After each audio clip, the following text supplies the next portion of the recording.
Hello mga bestie. So ito na nga, mag-a-attach packet na tayo. So ito yung back. Ay, ito pala yung front. Ito yung back. So kunin ko yung front. Ayan. Ito ka muna. Then ito, front. So nalagyan ko na siya ng neckband. Nalagyan ko na po siya ng neckband. Ayan, as you can see, may neckband na siya. Charan! Yun. So, para mapadali tayo, para mapadali pala ako, ang ginagawa ko po dito, tinatyaga ko na siyang markingan. Kasi ganun din naman, di ba? Ayan. May marking naman po siya, ang marking niya is nasa wrong side. So, hindi ko po siya kita. Kasi sa right side ako tatahi. Kaya, ipipin ko po siya, para lalagyan ko lang siya ng, ayan, lalagyan ko lang po siya ng konting tanda.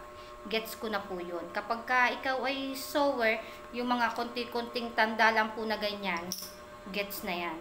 Kasi matatalino ang mga sewer. Charot. Naluka na. Yan. Ito. Tapos ito, lagyan ko din ng tanda yung packet dito. Siyempre, kung saan po kasi tayo mapapadali, di ba? So, kaya gusto ko mapadali yung aking pagtahi. Sinatsaga ko po talaga siyang markingan, plantsahin, para pagkatatahiin na, mabilis na. At saka mas maganda po kasi minsan, yun talagang pinepress po talaga natin. Kasi kapag pinress natin, lapat na lapat. Ang sarap tahiin. Parang enjoy na enjoy kung magpakit. Ganyan. Tusok muna natin to dito. Yun. And then, yan, na-markingan ko na siya. So, ito ay pambabaeng. Iba po yung sa panlalaki. Medyo malaki kasi yung packet ng panlalaki. Sa pambabae, kunin ko lang po yung pattern.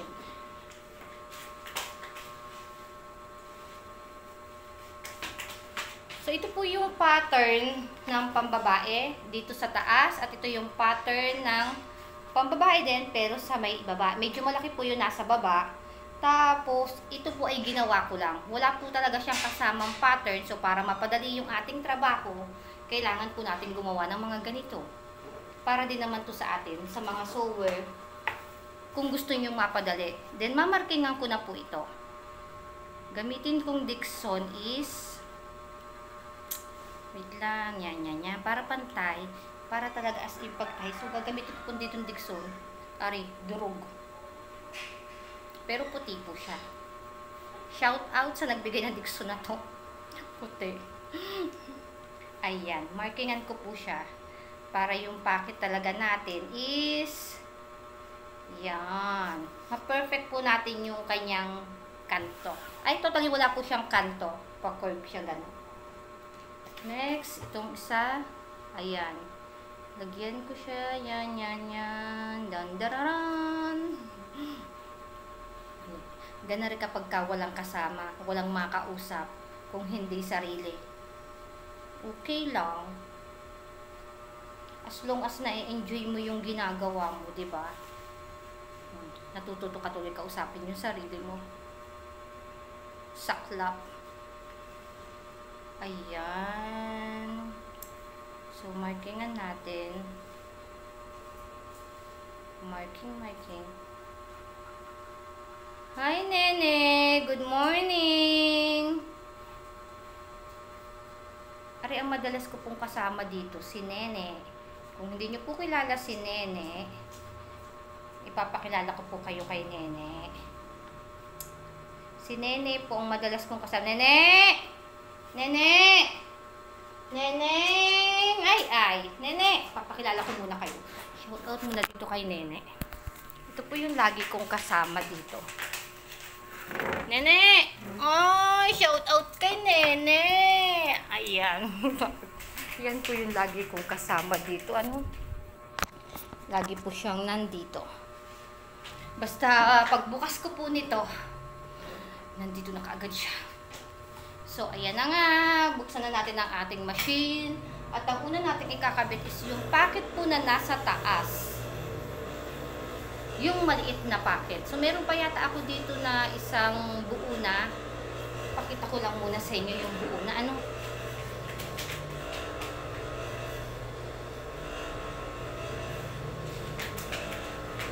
kasi siya. So, kita ba? May pocket po siya dito. Then, may pocket po siya dito. Ayan. May zipper sa tagiliran. Kaso, ang ginagawa ko po is, ito po yung kulay. Ano? And now, simulan na natin for today's video, attach pocket. Tapat.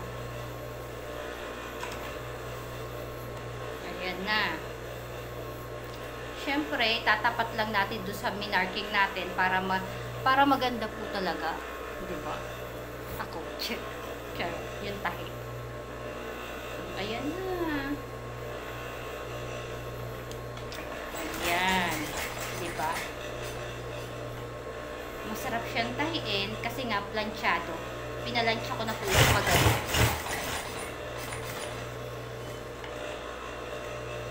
Pag planchado kasi siya, kahit ano niya, 'di ba? Ayan oh, lapat na lapat po siya. Tapos 'di ba minarkingan ko. So hindi po siya yung kung saan mapupunta yung pocket natin. Minsan kasi pag wala po siyang ganyang marking, tapos ganitong tapal, pagtapos mong tahiin, tabingi. Hindi mo na alam kung saan ba papunta yung pocket natin. Kaya ayan, minarkingan ko po siya. Kung gusto mo lang din namang mapadali yung pagtahi mo, sinatyaga ko po talaga siyang markingan, planchahin, kasi para maganda din po yung appearance. At nakakahiya naman po sa customer kapag yung pangit po yung ating gawa. Pag binabayaran ka ng tama, tumarbaho ka din ng tama, di ba? So, gandahan natin yung pocket. Tapos, pocket lang pala maganda. Oh my God. Ayan. Yan. Kasi may triangle po siya dun sa taas. Ano? Guys. Ayan. Next. Yung maliit pa lang po ito na pocket. Hanggang saan aabot ang ganang ito. Ayan.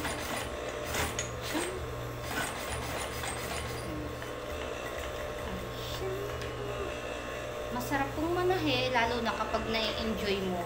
Kasi pag na-enjoy mo talaga yung ginagawa mo, 'di ba? Ang saya lang.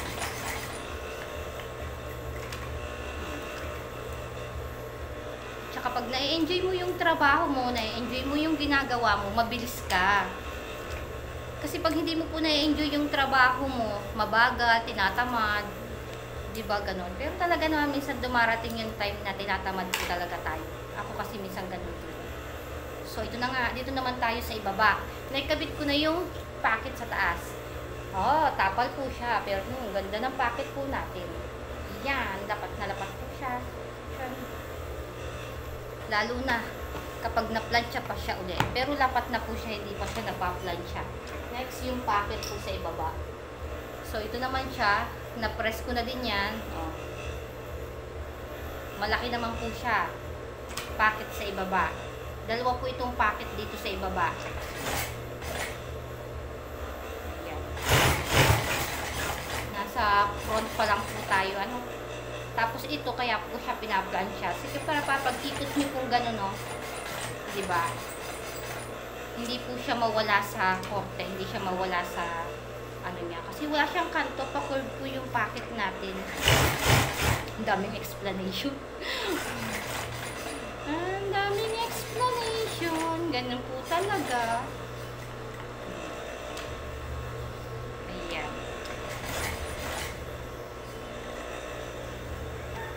So guys, mga bestie, mga kumare, may bakante po ako ditong machine. Baka gusto nyo manahe dito.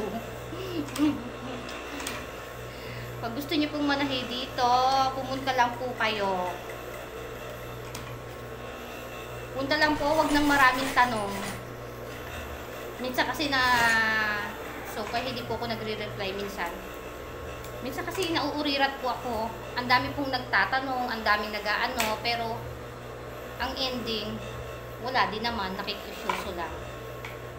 Diba? So, So, pag gusto po talaga, punta na lang. Yun lang po. Pag gusto, punta na lang. May bakante po ako ditong machine. Pwede po kayong manahi dito. Or kung gusto niyo naman po, kumuha po kayo ng tahi dito sa akin. Mga office wear po yung tinatahi. Ganyan.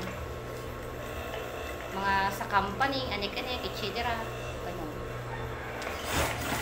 At ito po ay cut na. May marking pa. O, saan ka pa? Ayan. Diba? Diba? Ayan. Next, yung isang packet naman.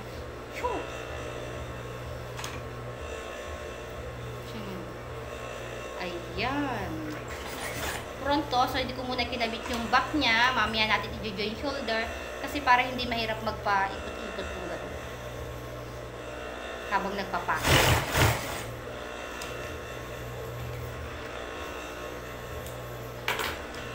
Kung hindi naman masyadong marunong manahi, okay lang din naman po. Kung gusto niyo naman pong matuto, punta po kayo dito. Doon po sa willing pong matuto. Kasi kapag gusto mo po talaga at willing ka, mabilis po kasing turuan ang taong gustong matuto. Kaysa po dun sa ayaw. Punta lang po dito, tuturuan ko po kayo ng mga simple na tahiin. Ganyan. Kahit yung mga prep lang po. Kasi once naman na natuto na kayo, madali na po eh. Ganon din kasi ako dati. Pero dahil na-enjoy ko yung ginagawa ko, masarap lang siyang, diba? Kasi ultimong yung damit mo, pwedeng ikaw na, shout out nga pala sa suot ko po ngayon na dress. So, dress po siya. Pakita ko muna sa inyo. Tinigil ang pagtahi. Ito pong dress na to, simple lang po siya. Yan, may pleats dito. And then, may paribon po tayo sa likod. Ako lang pong gumawa niyan. Tinahi ko lang po to, chalis po yung tela. Tuloy din natin. Matatapos ang lupa. Ayan. Diba? Pag marunong kang tumahi, hindi ka nabibili ng damit. Ikaw na lang ang gumawa. Or else, minsan, ang ginagawa ko, may gusto po akong style, bumibili ako, and then, pagkatapos, ginagaya ko na lang. Tapos tatahi ako, ginagaya ko na lang po yung style. Binabago ko rin naman ng kaunti, para naman hindi kagayang-kagaya, nakakahiya naman dun sa gumawa. Diba? Minsan, nag-iisip ako ng style na yung sa akin lang, tapos, yun ang tatahiin ko. Yung mga nakaraan na, mga sinusuot ko po ng mga short, pang alis, tahi ko lang po yun. Ayun, natapos ng ating pocket. Siya. Ay, isa pa pala. Kasi meron po itong patatsulok sa kanto. Yung ating pocket. Yan ang haba na ng ating ayan, sa kabila pala. Diba? Diba?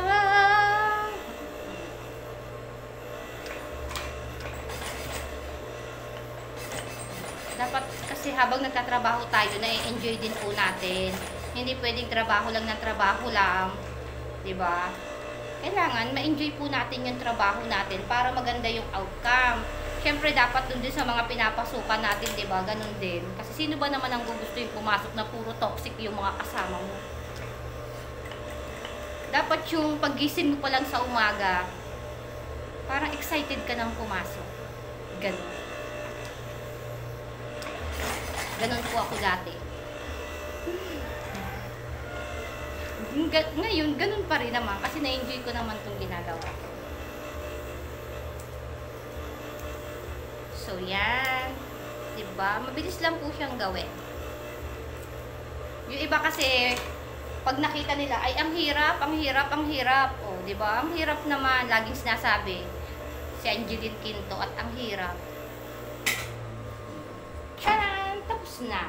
Front pa lang po ito. Front na ikabit na po natin si pocket. Tapos mamaya, bubuin ko na po ito. Kasi ilang pang bundle, yung lalagyan ko po ng pocket. Ayan. Iyan po yung next kong gawa. O. Yan. Yan. Nakikita nyo. Yan po ang kasunod. Kaya kailangan matapos ko na i-teach. Bye-bye na. Kakain muna ako. Bye-bye.